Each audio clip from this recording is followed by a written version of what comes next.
Hey guys, Senior Madrosh here again. Today we got a pretty good treat for you. We're going to be talking about the EOD robot, pretty much the EOD mascot. I say mascot because you've probably seen this in a lot of TV shows and movies and stuff like that, where the cops are using this thing to go down range and work on an IED or a vehicle or something like that, where they don't want to actually put themselves in risk, so they're going to use this robot. And that's actually a pretty accurate description on how EOD in the military works. We want to use the most remote means. Basically, remote, when I say that, I'm saying we do want to be away from the IED, but still working on it. So this right here is basically our new eyes and ears and hands of an EOD tech. You have an EOD tech uprange, maybe in the truck or outside, using this remote control here to function this robot wirelessly, or you can have a tether reel behind it and you can use fiber optics to operate it. So today we're going to talk about how far the EOD robot has come, basically why it's such a crucial piece of gear in the EOD inventory, and how it works. So first of all, this is the F6 Alpha. It's mainly used in stateside missions because it's pretty big. You don't want to be lugging this one around your back, around Afghanistan on dismounts and stuff like that. There's a lot more that are smaller and compact. They're actually made for dismounted patrols and stuff like that for EOD. They can fit inside of a backpack or just strapped to your back. They basically weigh about 30 pounds. This one here, I would say maybe 200, 250 pounds. So you don't want to be carrying that around in the desert. The lightweight ones actually are pretty high tech, and they actually use, instead of having a big screen like this one has, they actually use sunglasses. And in one of the eyes for a lens, it's actually a little screen. So you put the glasses on and you have a PlayStation controller and you're basically operating the robot with a pair of sunglasses on. It's pretty neat how far it's come throughout the lines.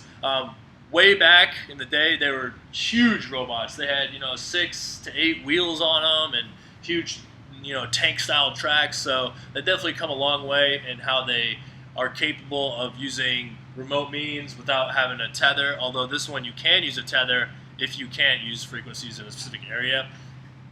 That's just one of them. It's called the PackBot. Like I said, this one's the F6. It's mainly used for stateside missions. The reason why EOD techs love this thing so much, and it's basically like if you think of the K9 department for cops, how they have a dog sniffer, explosive dog, where they go around the cars and they sniff. That's basically like their partner. This is almost the same thing. This is like our pet. It's like our dog, if you want. So we make sure this thing is 100% mission capable all the time, 24 hours a day, 7 days a week. Each week we do a full function check on it, make sure everything's good, the joints are moving properly, the battery life is good. Because this thing is actually, in numerous cases, has saved people's lives. If you go down range in this thing, or using this thing, not on it, but if you go down range using it and it blows up, oh well, go get a new one, get it replaced if you can, no big deal. I mean, they cost about $100,000, $200,000, $300,000, but that is not even close to what a military member's life is worth. So we definitely use this one, or not this one, but any robot we have available.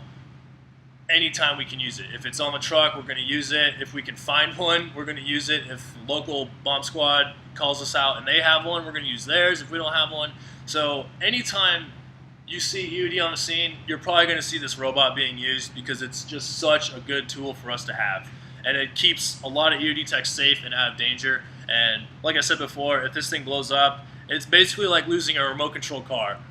Oh well, I'll go buy a new one. No big deal. And the military's got so much money, they can make 20 more of these without breaking a sweat. So, like I said before, this one's come a long way. This one in particular is the second model in the line for the F6. It's got a nice telescoping pole. Here, I'll go ahead and turn it on for you so you can see how it works. So this is the control box right here. Basically, it's kind of outdated almost for how high-tech it is. But this one here basically has all your function knobs and your twisties and stuff like that. And it makes everything on the robot move, light up, or whatever. So go ahead and give you a little quick rundown. Look up here. This is going to be your extending pole. That's what's called the camera mast. And basically it gives you a bird's eye view of the area. You can look up in front, you can look behind you. It has 360-degree field of vision, so you can turn it around and stuff like that. As you can see, it's moving. Up here, it's got a light on top of it. It actually has a couple of different lights, so you can see it if you're doing maybe inside of a building that doesn't have its lights on, or at night.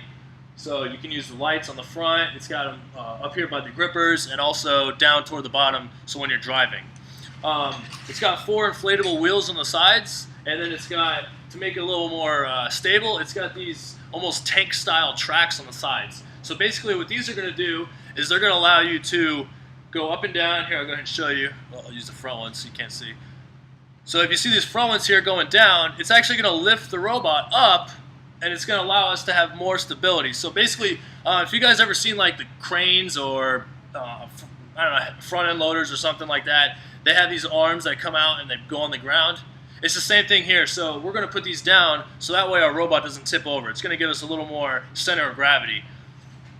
This thing is actually capable of lifting about 45 pounds from about 3 inches, and when it's fully extended, it can actually lift about 15 pounds. So it's actually pretty beastly. In some scenarios, I've actually heard of people using the robot to drag victims out of an area and stuff like that. We have full maneuverability in our arm. It can go extend all the way out. The grippers in the front open up so we can use it. The battery is down here. Takes a while to charge, and it's got a pretty decent battery life. But it's, like I said before, it's probably the best EOD tool that we can use in our inventory. And anytime you see an EOD tech on scene, you're probably 9 times out of 10 gonna see this robot coming out of the back of the truck, because it's just an awesome piece of machine. It does anything and everything that my hands can do. But if they blow up, I'm not losing my hands, I'm just losing a robot. So thanks for paying attention to my class. If you guys have any questions about our robot, feel free to comment, message, or whatever. So see you guys around. Thank you.